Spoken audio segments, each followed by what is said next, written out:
Hi, I'm Maria Chapman, owner of Connected Ghostwriting. We write books that change the world for entrepreneurs and thought leaders in mental health, wellness, and social justice spaces.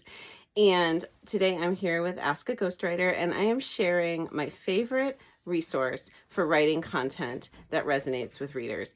One of the biggest things that we need to do as thought leaders when we're connecting with our audience is establish an emotional connection. We need to let them understand that we know what they're going through, we know what they're feeling.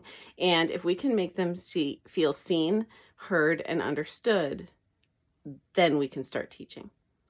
And this was true in my previous career in education as well, right? Building rapport with students was the first step in teaching every single time, because if you don't have that rapport, they're not going to listen to anything you say about algebra or history or anything else. So, how do we establish rapport with our readers?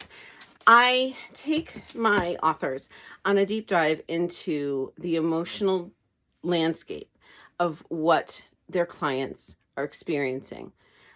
So, if we're writing a book, for example, let's imagine that this person is walking into a bookstore, and if we're writing a business book, they head over to the shelves in the business section and they are looking for something. There is something that brought them to this bookstore. Something's going on in their business, or maybe something's going on in their career that's making them think of starting a business in the first place.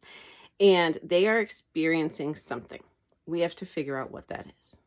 And when we do, then we can figure out what stories and narratives to use to connect with them in order to teach what we want to teach in our book.